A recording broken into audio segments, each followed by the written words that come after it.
Hey YouTube, it's been a minute since I started getting back to my posting of my videos, but I decided I was going to go ahead and post one again. It's about 4:32 in the morning, and I'm gonna talk about some things that I've come to realize that now that maybe I should have realized sooner. I'm into this site called Second Life. I really like the site.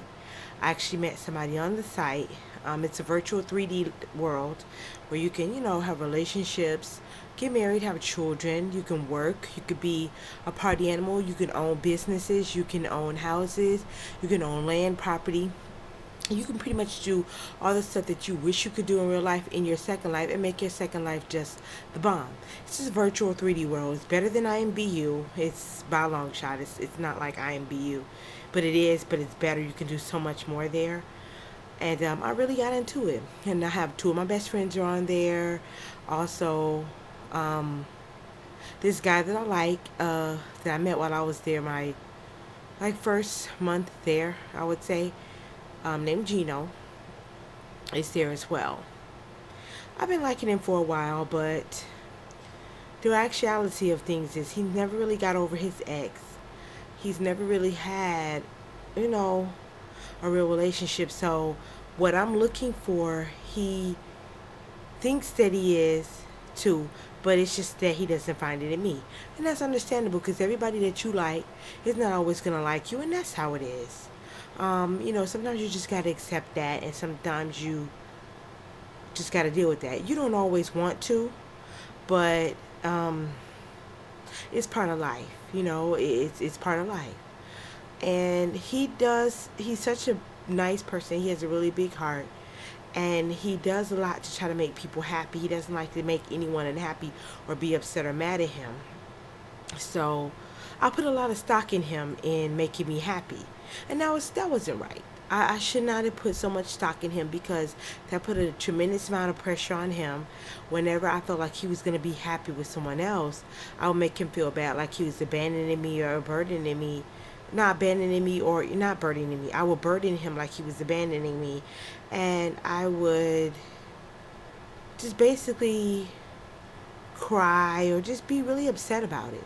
And it may seem silly to you, but when you get into games like that, you get to know somebody's personality, especially if you use a microphone and you talk to the people and you get to know the real them. So you build this connection and you build this bond. And it's something that's hard to break. And we are very close. We do spend a lot of time together. But what my point is that we as people put way too much stock into somebody else making us happy, and it's not going to work that way. We can't do that. We have to learn that we have to be happy with ourselves first and be happy within our own lives first before we can sit there and fully expect somebody else or expect anybody else at all to make us happy. Especially if that's not somebody that we're involved with romantically, which he and I are not. You're not engaged, married to them.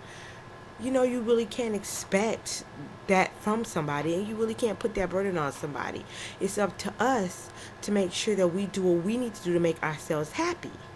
And I was basically I was a stock girl. That's what I call myself because I put so much stock in him that he was going to make me happy and always be there for me and never find anyone else or anything similar to that. And I kind of set myself up for whatever happens.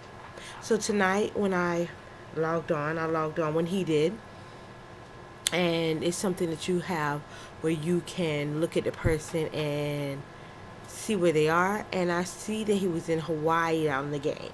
Now that's a very romantic spot, and the only reason that he would have been there is because he was on a date. And all week long he had this date and had this date since Sunday and didn't say a word to me. He really didn't have to. He really didn't know it to me, but I kind of felt betrayed because I was like, here it is, you've been in my face this whole week and you haven't said a word to me. But again, he didn't have to. And I shouldn't have relied on him to log in and brighten my day. I have gone through so many things in these past 7 months being pregnant that I finally came to a place in my life where I'm actually happy. And I need to keep that place in my life where I'm actually happy.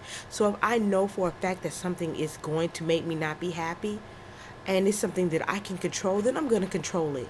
And I advise you all to do the same thing because, like I said, you are in control of your destiny. You are in control of your happiness. And don't place stock in anybody else to do that for you. Because when you do, that's when you come up empty-handed. You don't get a return on your investment, and you're disappointed. So that's just my little piece of advice, my quick vlog I wanted to put on here to let you know, don't be a stock boy, don't be a stock girl. Alright, YouTube, thank you so much for listening in, tuning in to me. Love you so much, and I'll be back with you soon.